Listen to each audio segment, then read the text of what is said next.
अनमोल कहानियाँ, सच्चाई का उपहार, तहसीली मदरसा बराम के प्रथमाध्यायक मुंशी भवानी सहाय को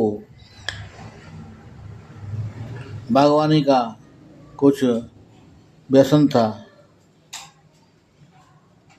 क्यारियों में भांति भांति के फूल और पत्तियां लगा रखी थी। दरवाजों पर लताएं चढ़ा दी थी। इससे मदरसे की शोभा अधिक हो गई थी। वह मिडिल कक्षा के लड़कों से भी अपने बगीचे को सींचने और साफ करने में मदद लिया करते थे। अधिकांश लड़के इस काम को रुचिपूर्वक करते, इससे उनका मनोरंजन होता था। किंतु दर्जे में 4-5 लड़के जमींदारों के थे। उनमें ऐसी दुर्जनता थी कि यह मनोरंजक कार्य भी उन्हें बेकार प्रतीत होता। उन्होंने बाल्यकाल से आलस्य में जीवन व्यतीत किया था। अमीरी का झूठा अभिमान दिल में भरा हुआ था। वह हाथ से कोई काम करना निंदा की बात समझते थे। उन्हें इस बगीचे से घृणा थी। जब उनके काम करने की बारी आती तो कोई न कोई बहाना करके उड़ जाते।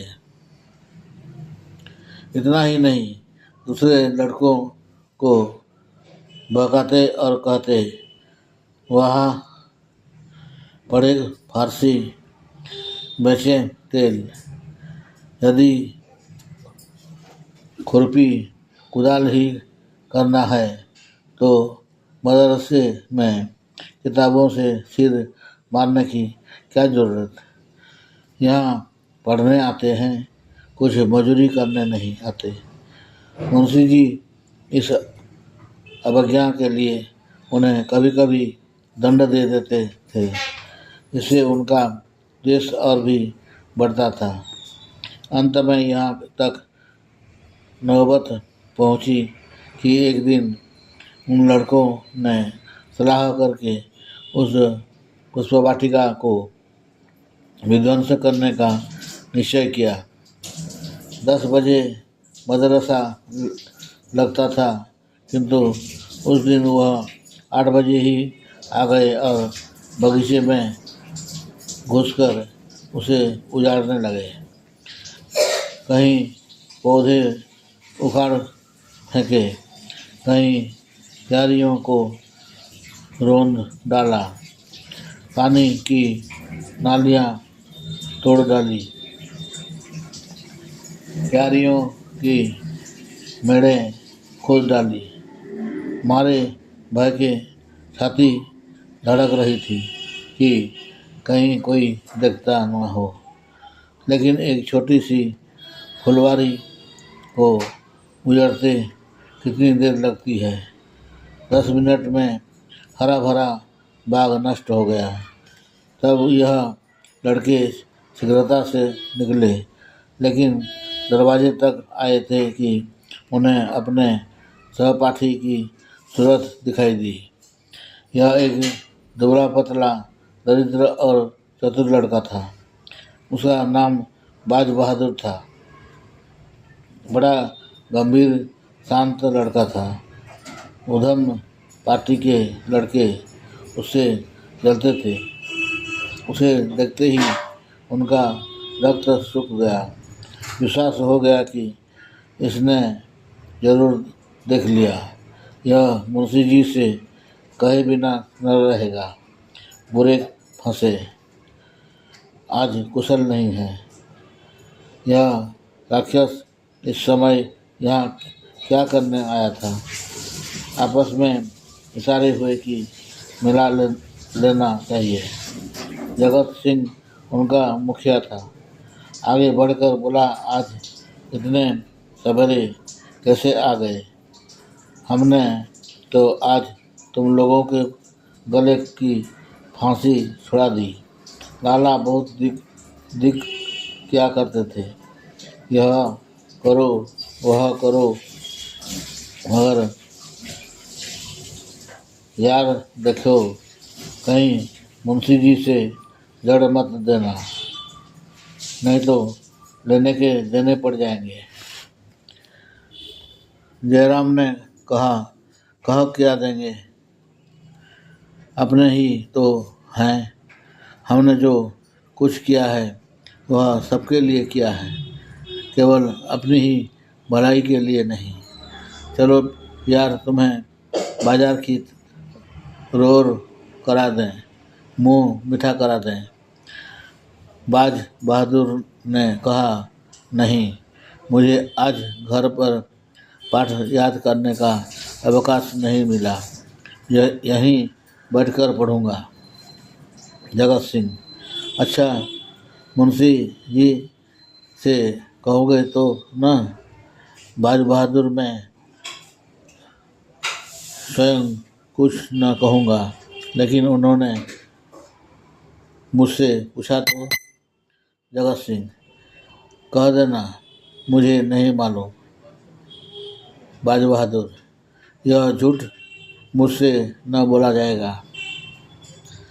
जयराम, अगर तुमने चुगली खाई और हमारे ऊपर मार पड़ी तो हम तुम्हें पीटे बिना न छोड़ेंगे।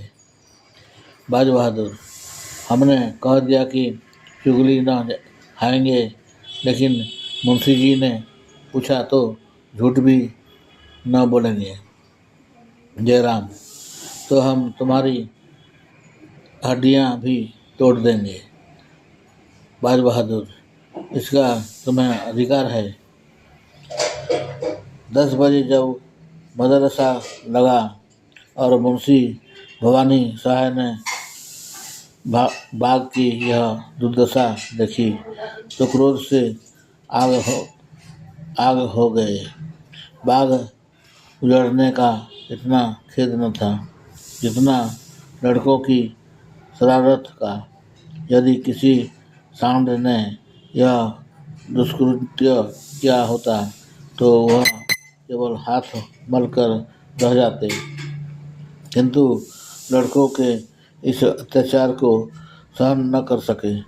ज्यों ही लड़के दर्जे में बैठ गए, वह तेवर बदले हुए आए और पूछा, यह बाग किसने उजाड़ा है? कमरे में सन्नाटा छा गया। अपराधियों के चेहरों पर हवाइयाँ उड़ने लगी।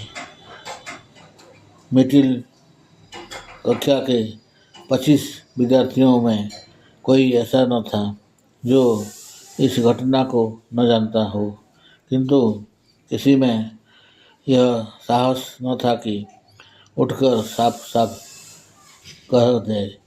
सबके सब सिर झुकाए मौन धारण किए बैठे थे। मुंशी जी का क्रोध और भी प्रचंड हुआ। चिल्लाकर बोले, मुझे विश्वास है कि यह तुम्हीं लोगों में से किसी की शरारत है। जिसे मालूम हो स्पष्ट कह दे, नहीं तो मैं एक सिरे से पीटना शुरू करूँगा। फिर कोई यह न कहे कि हम निरपराध मारे गए। एक लड़का भी न बोला, वही सन्नाटा। मुंशी जी, देवी प्रसाद, तुम जानते हो? देवी जी, नहीं, मुझे कुछ नहीं मालूम। शिवादत्त, तुम जानते हो? जो, जी नहीं, मुझे कुछ नहीं मालूम। बाज बहादुर, तुम कभी झूठ नहीं बोलते, तुम्हें मालूम है? बाज बहादुर खड़ा हो गया। उसके मुख मंडल पर वीरत्व का प्रकाश था, नेत्रों में साहस झलक रहा था। बोला, जी हाँ, मुंशी जी ने कहा, शाबाश। अपराधियों ने आज बाज बहादुर की और रक्तवर्ण आंखों से देखा और मन में कहा, अच्छा। भवानी सहाय बड़े धैर्यवान मनुष्य थे।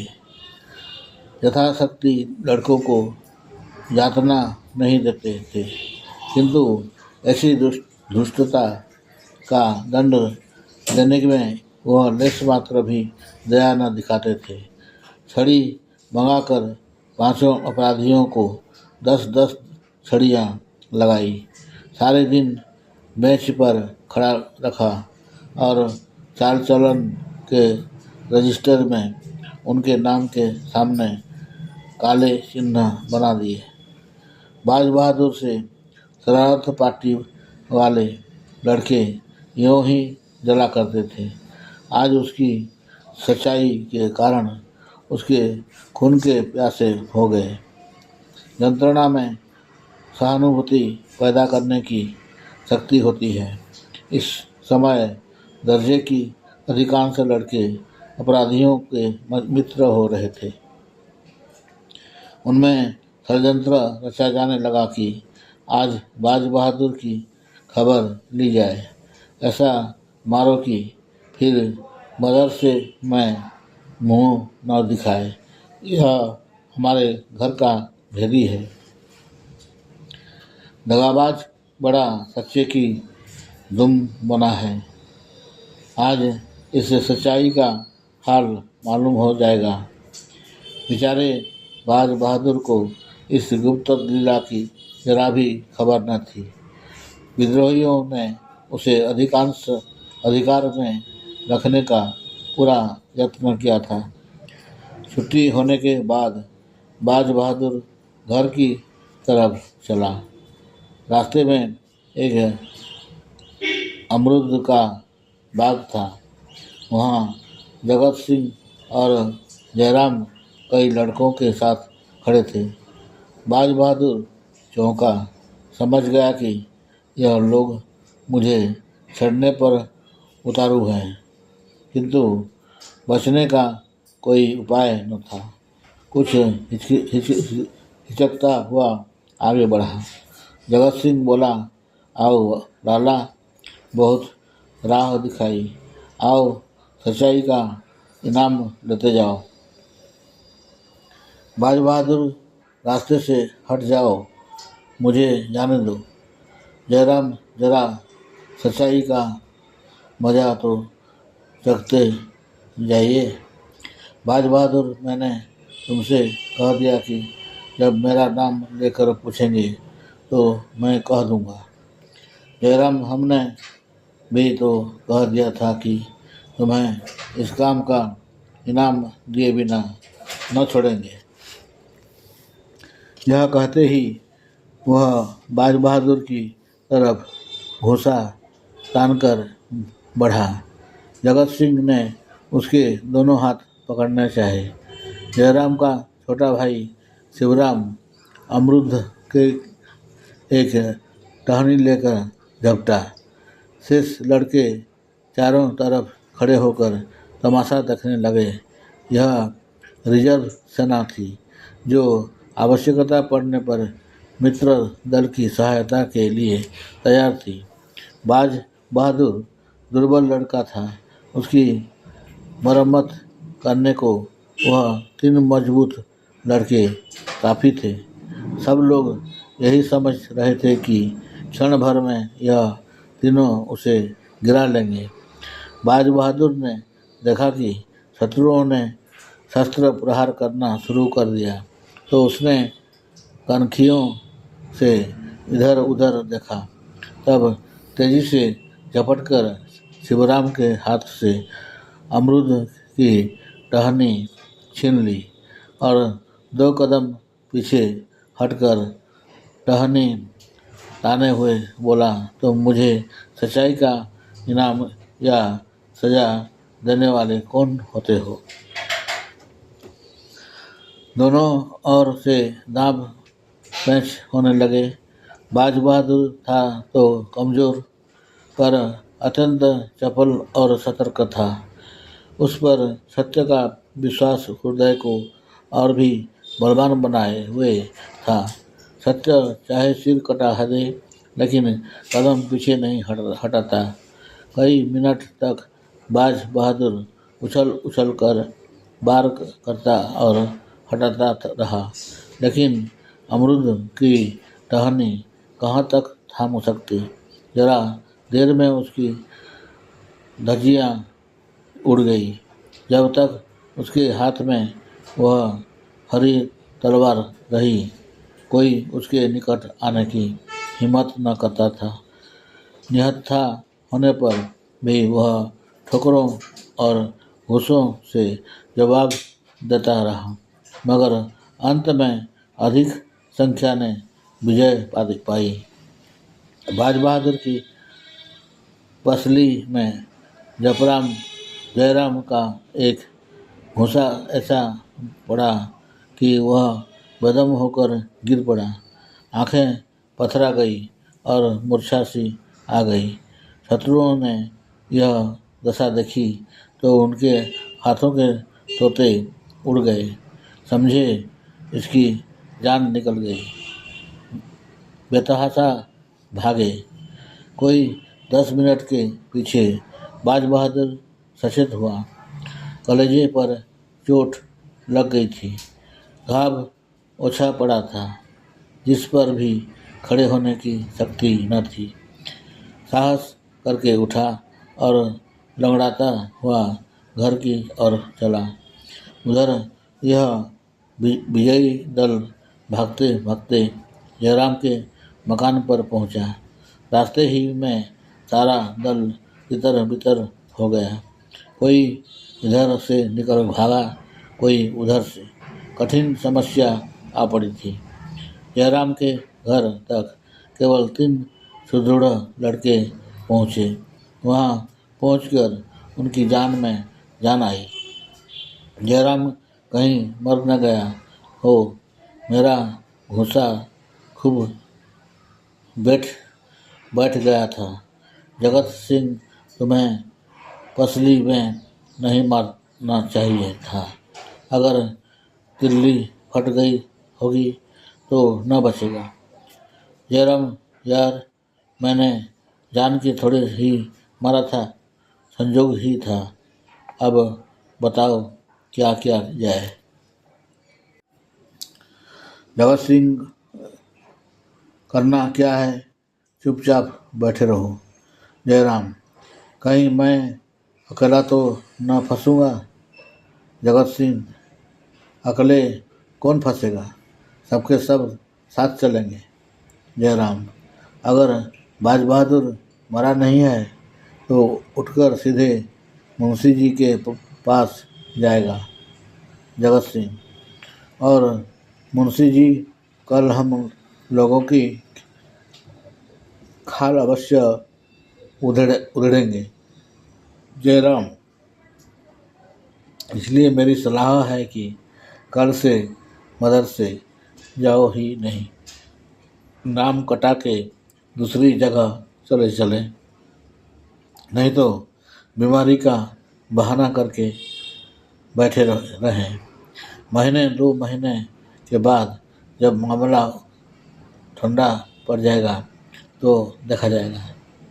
शिवराम, और जो परीक्षा होने वाली है। जयराम, ओहो, इसका तो ख्याल ही न था। 1 ही महीना तो और रह गया है। जगत सिंह, तुम्हें आपकी ज़रूरत वजीफा मिलता। जयराम, हाँ, मैंने बहुत परिश्रम किया था। तो फिर? जगत सिंह, कुछ नहीं, तरक्की तो हो ही जाएगी। वजीफे से हाथ धोना पड़ेगा। जयराम, बाज बहादुर के हाथ लग जाएगा। जगत सिंह, बहुत अच्छा होगा। बेचारे न मार भी तो खाई है। दूसरे दिन मदरसा लगा।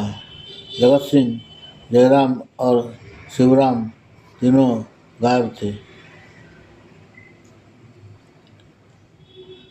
कली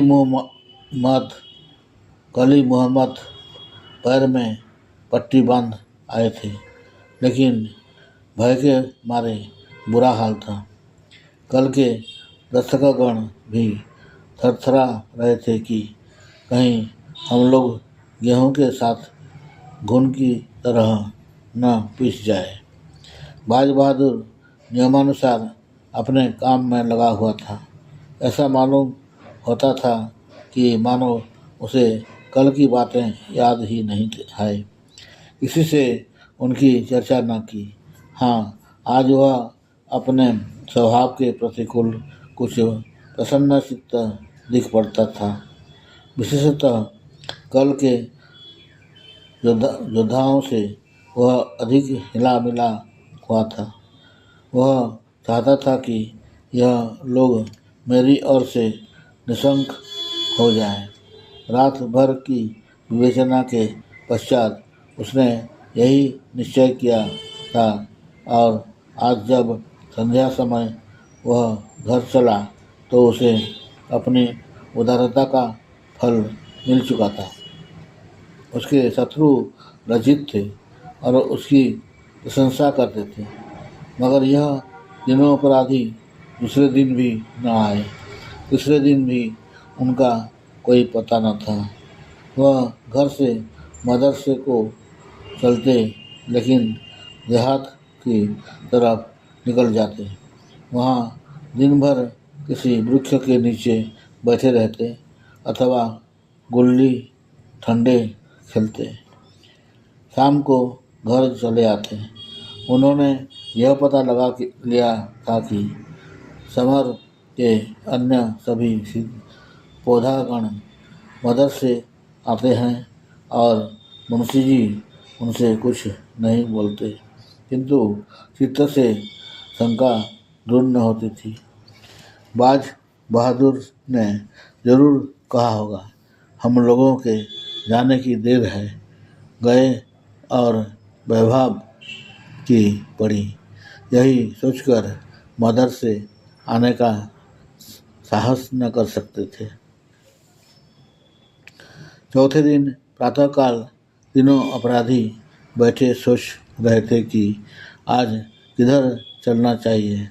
इतने में बाज बहादुर आता हुआ दिखाई दिया। इन लोगों को आश्चर्य तो हुआ, परंतु उसे अपने द्वार पर आते देखकर कुछ आशा बंध गई। यह लोग अभी बोलने भी न पाए थे कि बाज बहादुर ने कहा, क्यों मिस्टर, तुम लोग मदरसे क्यों नहीं आते? 3 दिन से गैर हाजिरी हो रही है। जगत सिंह, मदरसे क्या जाएं, जान भारी पड़ी है। मुंशी जी एक हड्डी भी तो न छोड़ेंगे। बाज बहादुर, क्यों? वली मोहम्मद, दुर्गा सभी तो जाते हैं। मुंशी जी ने किसी से भी कुछ कहा? जयराम, तुमने उन लोगों को छोड़ दिया होगा, लेकिन हमें भला तुम क्यों छोड़ने लगे? तुमने एक एक की 3 जड़ी होगी। बाज बहादुर, आज मदरसे चलकर इसकी परीक्षा ही कर लो। जगत सिंह, यह ध्यान से रहने दीजिए, हमें पिटवाने की चाल है। बाज बहादुर, तो मैं कहीं भागा तो नहीं जाता। उस दिन सच्चाई की सजा दी थी, आज झूठ का इनाम देना। जयराम, सच कहते हो, तुमने शिकायत नहीं की? बाज बहादुर, शिकायत की कौन बात थी? तुमने मुझे मारा, मैंने तुम्हें मारा। अगर तुम्हारा गुस्सा न पड़ता तो मैं तुम लोगों को रण क्षेत्र से भगाकर दम लेता। आपस के झगड़ों की शिकायत करना मेरी आदत नहीं है। जगत सिंह, चलो तो यार, लेकिन विश्वास नहीं आता। तुम हमें झांसे दे रहे हो। कचूमर निकलवा लोगे। बाज बहादुर, तुम जानते हो झूठ बोलने की मेरी बान नहीं है। यह शब्द बाज बहादुर ने ऐसी विश्वासोत्पादक रीति से कहे कि उन लोगों का भ्रम दूर हो गया। बाज बहादुर के चले जाने के पश्चात तीनों देर तक उसकी बातों की विवेचना करते रहे। अंत में यही निश्चय हुआ कि आज चलना चाहिए। ठीक 10 बजे तीनों मित्र मदरसे पहुंच गए, किंतु चित्त में आशंकित थे। चेहरे का रंग उड़ा हुआ था। मुंशी जी कमरे में आए। लड़कों ने खड़े होकर उनका स्वागत किया। उन्होंने तीनों की ओर तीव्र दृष्टि से देखकर केवल इतना कहा, तुम लोग 3 दिन से गैर हाजिर हो। देखो, दर्जे में जो इम्तिहानी सवाल हुए हैं उन्हें नकल कर लो। फिर पढ़ाने में मग्न हो गए। जब पानी पीने के लिए लड़कों को आधा घंटे का अवकाश मिला तो तीनों मित्र और उनके सहयोगी जमा होकर बातें करने लगे। जयराम, हम तो जान पर खेलकर मदरसे आए थे, मगर बाज बहादुर है बात का धनी। बड़ी मुहम्मत, मुझे तो ऐसा मालूम होता है वह आदमी नहीं देवता है। यह आँखों देखी बात न होती तो मुझे कभी इस पर विश्वास न आता। जगत सिंह, भल मनसी इसी को कहते हैं। हमसे बड़ी भूल हुई कि उसके साथ ऐसा अन्याय किया। दुर्गा, चलो उससे क्षमा मांगें। जयराम, हाँ, तुम्हें खूब सूझी। आज ही जब मदरसा बंद हुआ तो दर्जे के सब लड़के मिलकर बाज बहादुर के पास गए। जगत सिंह उनका नेता बनकर बोला, भाई साहब, हम सबके सब तुम्हारे अपराधी हैं। तुम्हारे साथ हम लोगों ने जो अत्याचार किया है उस पर हम हृदय से लज्जित हैं। हमारा अपराध क्षमा करो। तुम सज्जनता की मूर्ति हो। हम लोग उजड्ड, गंवार और मूर्ख हैं। हमें अब क्षमा प्रदान करो। बाज बहादुर की आंखों में आंसू आए। बोला, मैं पहले भी तुम लोगों को अपना भाई समझता था और अब भी वही समझता हूँ। भाइयों के झगड़े में क्षमा कैसी? सबके सब उससे गले मिले। इसकी चर्चा सारे मदरसे में फैल गई। सारा मदरसा बाज बहादुर की पूजा करने लगा। वह अपने मदरसे का मुखिया, नेता और सिरमौर बन गया। पहले उसे सच्चाई का दंड मिला, अब की सच्चाई का उपहार मिला।